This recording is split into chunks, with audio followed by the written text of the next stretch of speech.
Hey ladies and gents, welcome back to another high-level StarCraft 2 game with MacGuffin. This is going to be a Protoss vs Protoss on Shadow Temple between the illustrious purple Protoss Naniwa and the enigmatic red Protoss WhiteRa. Of course, WhiteRa, known for being a very creative player, a lot of warp present play, also being a very well-mannered guy, really friendly, so overall really nice guy. But on the other side of the coin we have Naniwa, who's a bit predictable, does a lot of Forge Fast expands. Of course, probably not versus Protoss, because that'd be almost a death sentence in PvP unless WhiteRa goes for a very greedy build. Yeah, a bit of the other side, because he is a bit of a BM player. Of course, there's been a bit of controversy with the GOM incident where he sort of threw a game versus an ST because he didn't feel like playing. And I think he did lose his Codes because of that incident. Looks like we have our first pylons going down, and should be interesting to see what we have. Of course, PvP, very aggressive matchup. A lot of one-base plays, a lot of 4 gates and 2-gate robo, a lot of blink stalkers, obs blink stalkers, 3-gate blink, those sort of builds. So sometimes you have a few Phoenix builds which are fun to watch and look really cool at the start, but then they sort of trail off at the end. Those Phoenixes becoming a bit of dead supply around the end of the game. You see a lot of good players can turn around and go into something cool like Phoenix GT. It's a bit harder to pull off though. It looks like Naniwa is opting to scout and WhiteRa hasn't. So WhiteRa is going to have a bit of a supply/income lead for a little bit with that 1 extra probe mining. But Naniwa is going to feel safer. It's going to know if there's any cheese coming. Of course, probably unlikely to see anything like a cannon rush or a proxy 2-gate versus these two players. This is of course from the IM Kiev, the Intel Extreme Masters of course.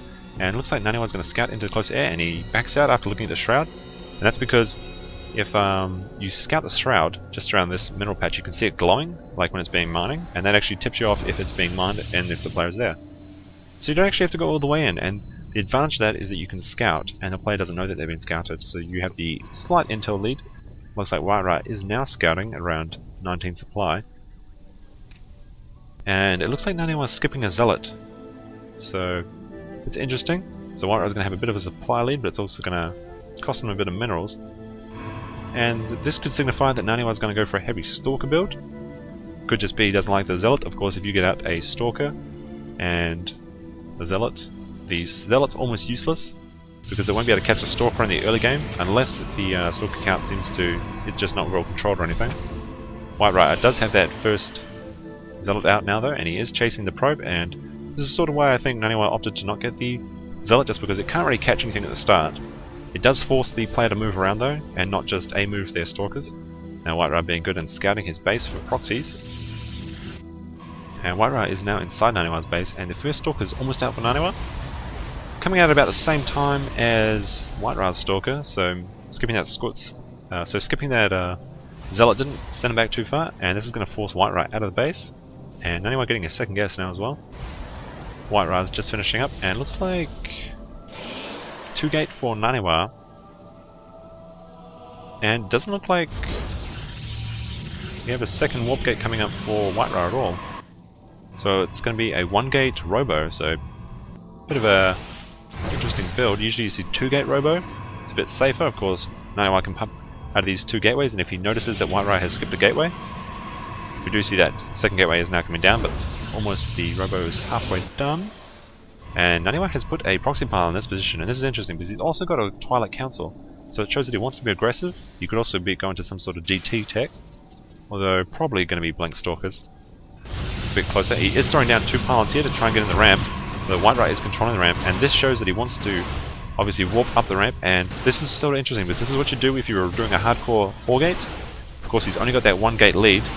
But WhiteRa doesn't know that. He could have 4 gates, so he's going to try and take these out, and as soon as this one's finished, he'll be able to warp in some units, and now he has a double the Stalker lead that WhiteRa has, and this one Zealot isn't able to do much. In fact, it's getting killed without doing basically any damage, maybe a bit to the shields. So now we have 3 Stalkers to 5 Stalkers, and they're just going to go up the ramp and start focusing down WhiteRa's units. 1 Stalker taken out, but there's still double the amount of Stalkers for Naniwa, and Naniwa's going to try and do as much damage as he can, because once WhiteRa gets his Immortal out, he will be able to stop any damage from Naniwa. Do see some additional warp-ins by Naniwa coming out.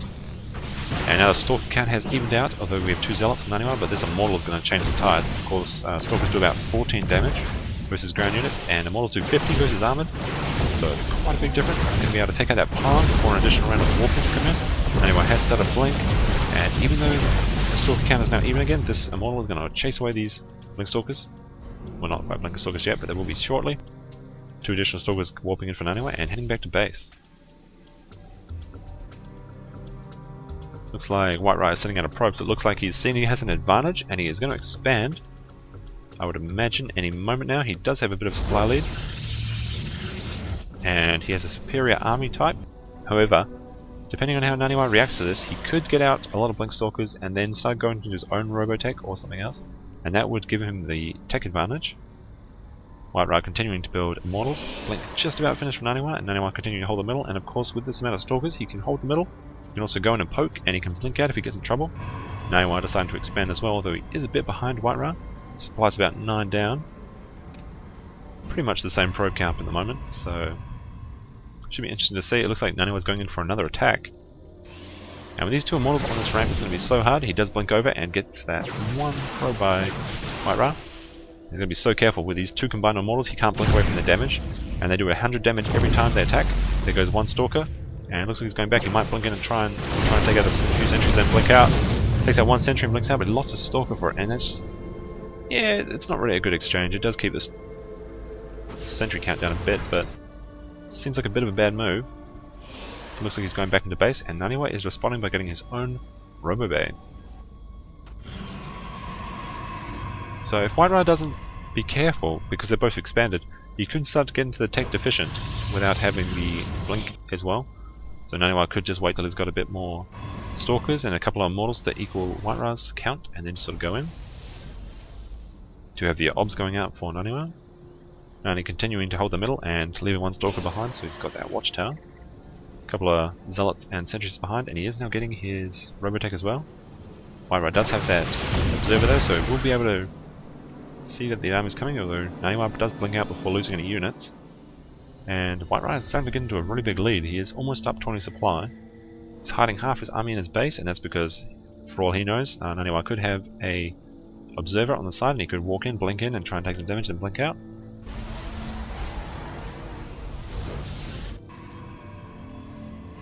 WhiteRa being very observant, looks like he's going to try and go in again. The rest of WhiteRa's army is coming out now though, so he could be pushing. Naniwa decided to blink back and get out of there. And yep, looks like here comes WhiteRa's army, although he doesn't seem to be bringing a probe, so he won't be able to reinforce. Naniwa is down about 20 supply and just about 5 workers. Good move by WhiteRa. He is trying to pincer in these units by coming around from the side. They are Blink Stalkers though, so he could try and sneak around and blink over. Have to see he's able to catch them. So he's going in, and he blinks ahead of time, knowing that it could happen, and he gets out just in time. We have 4 sentries and only 1 Immortal for Naniwa at the moment. He is kind of boosting out extra Immortals. Some nice force fields by Naniwa, cuts that army in half. He's going in. The Immortal count is superior for WhiteRa, although they can't quite reach the battle with these probes.